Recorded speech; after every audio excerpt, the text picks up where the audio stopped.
ஒரு தவறு செய்தால் மற்றும் ஒரு தவறை செய்வது அது கொலையாக கூட இருக்கலாம். அதை நம்ம நாட்டுல பார்க்கிறது வேடிக்கையானது ஒன்றாக இருக்கிறது. அதுதான் இன்னைக்கு நடந்து கொண்டிருக்கிறது.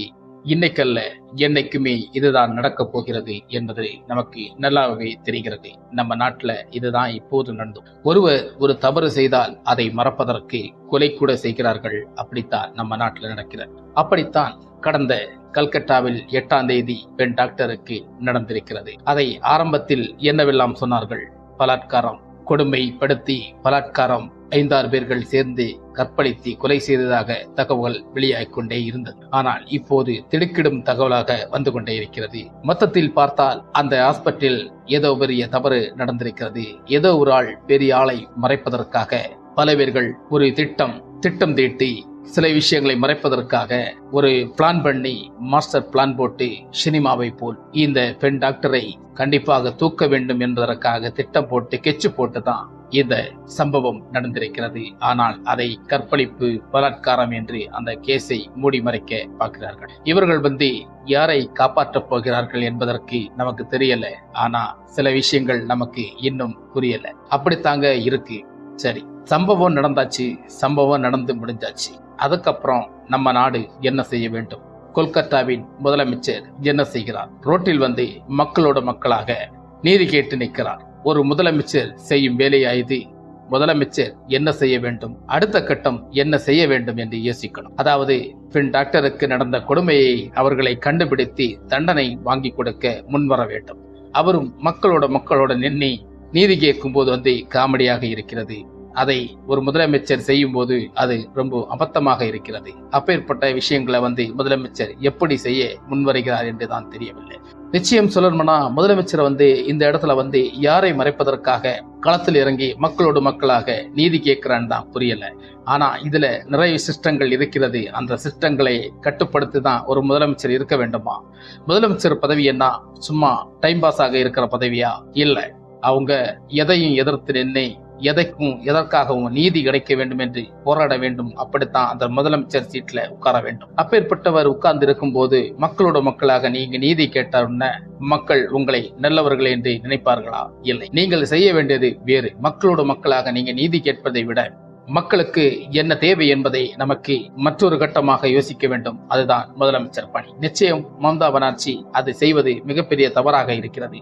அப்படி நம்ம நாட்டுல நீங்க மக்களோட மக்களாக நீதி கேட்பது உங்களை நீங்க காப்பாத்திக்கிற மாதிரி தான் இருக்கு. அந்த கேஸ்ல இருந்து நீங்க என்ன சொல்ல வர்றீங்கன்னா எங்களுக்கு புரிய மாட்டேன். இந்த கேஸ் தொடர்ந்து வரும்போது பகிர் சில விஷயங்கள் வெளிக்கொண்டே வந்திருக்கிறது. அந்த ஹாஸ்பிட்டல்ல பல சம்பவங்கள் நடந்திருக்கிறது. அதை இவர் கண்டுபிடித்திருக்கிறார். அதை கண்டுபிடித்த ஒரே விட்னஸ் இந்த பெண் டாக்டர் ஒருவர் தான். அதனால இவரை தீர்த்து கட்ட வேண்டும். அப்பருக்காக ஆட்களை செட் பண்ணி அவரை எங்கேயோ கொல்லிவிட்டு கண்களை தோண்டி இரத்த காயம் சொல்லும் போதே நமக்கு மனசெல்லாம் வலிக்குது. அப்படியெல்லாம் செய்து விட்டு நீங்க சிமியர்ல அவங்களை போட்டுட்டு நாங்க இங்கதான் நான் கற்பழிச்சேன் அப்படி நீங்க சொல்றீங்க. கேஸே மூடுறீங்க. 10 பேர் 15 பேர் பலாத்காரம் பண்ணான்னு சொல்லி ஒரு கேஸை மூடிக்கொண்டு வரீங்க. அந்த பெண்ணுக்கு நடந்தது பலாத்காரம் என்று கேஸை தொடர்ந்து கொண்டே இருக்கிறீங்க. இப்போது சிபிஐ நுழைஞ்சிருக்கிறது. சிபிஐ நிச்சயமாக பல விஷயங்களை கண்டுபிடிக்க வேண்டும். சிபிஐ இதுல உண்மையாக இருந்து செயல்பட்டு கொண்டு இந்த பெண் டாக்டருக்கு நீதி கிடைக்க வேண்டும். இந்த பெண் டாக்டர் எதற்காக கொல்லப்பட்டார்?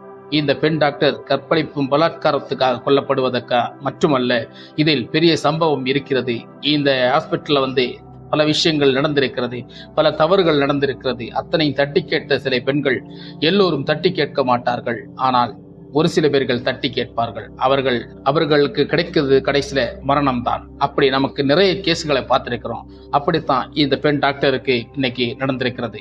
இந்த கேஸ் மூலமாக அவரை கற்பழிக்கப்பட்டான் தான் நீங்க வெளியே கொண்டு வரமோ. ஆனா அந்த ஹாஸ்பிட்டல்ல எவ்வளவு பெரிய தவறுகள் நடந்திருக்கிறது. பல்லாயிரக்கணக்கான டாக்டர்கள் அங்கே வேலை செய்து கொண்டிருக்கிறார்கள். பயிற்சி டாக்டர்கள் எத்தனை பேர் இருக்கிறார்கள்? மக்கள் எத்தனை பேஷண்ட்டுகள் அங்கே இருக்கிறார்கள்?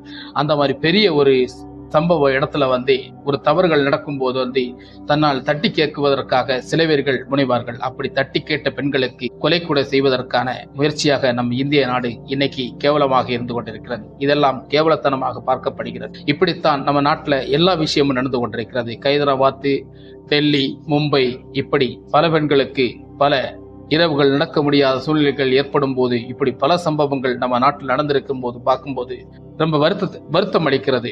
அத்தனைக்கும் நீதி நியாயத்துக்காக போராடின எல்லாருமே நம்ம இந்த நாட்டுல தோல்விதான் அடைஞ்சோம். ஆனா நிர்பயா வழக்குல மட்டும் 4 பேரை நீங்க தூக்கில போட்டீங்க. ஒருவர் தற்கொலை செய்தாரு, மற்றொருவர் இன்னைக்கு உயிரோட நம்ம நாட்டுல சுத்தி திரியுறாங்க. நாளைக்கு அவர் ஒரு கிரைம் த்ரில்லராக மாற மாட்டானே என்ன நிச்சயம் சொல்ல முடியுமா உங்களால? அதனால யாரையும் தப்பு செய்த யாரையும் இந்த உலகத்துல நமக்கு இந்த நாட்டுல காப்பாற்றவே கூடாது. எனக்கு ஒண்ணு மட்டும் சொல்ல தோணுது. அங்க உள்ள அரசு கல்கட்டாவில் இன்னைக்கு நேற்றுகள்ல இந்த கிரைம் லாவல் நடக்கிறது. இது என்னைக்கும் நடந்து கொண்டுதான் இருக்கிறது. இவங்க பல சம்பவங்கள் நடக்கும்போது இந்த மம்தா பானர்ஜி தான் ஆட்சியில இருந்திருக்கிறாங்க. ஒரு பெண்மணி ஆட்சி பிடிச்சிருந்தா ஒரு நாட்டுல என்ன வேணாம் நடக்கலாம் என்று அசால்ட்டாக போய்கொண்டிருக்கு. பெண்மணி மக்களாக நீங்க நீதி கேட்பதை விட நீங்க ஒரு ஆக்ஷன் எடுக்கிறது தான் நல்லது. நீங்க ஆக்ஷன் எடுத்தால் இந்த நாட்டுக்கு ஒரு நீதி கிடைக்கிறதற்காக நல்ல வழிகள் பிறக்கும். மக்களுடன் மக்களாக நீங்க நீதி கேட்பதை விட்டுட்டு அந்த பெண் டாக்டருக்கு என்ன நியாயம் நீதி கிடைக்க வேண்டும் என்று நீங்கள் போராட வேண்டும். அதுதான் உங்களுக்கு சத்தியமாக இருக்கப்படும் என்பதை நான் நம்புகிறேன். அனைவருக்கும் இந்த வீடியோவை உங்களுக்கு பார்க்கும்போது மனசுக்கு நெருக்கமாக இருந்தால் நம் சேனலுக்கு சப்ஸ்கிரைப் லைக் பண்ணுங்க, ஷேர் பண்ணுங்க, மறக்காம நமக்கு ஆதரவு பண்ணுங்க. அனைவருக்கும் சட்டம் ஒழுங்கு சரியில்லாமல் இந்தியனுக்கு சாவை கிடையாது. இந்த இந்தியாவின் வரலாறு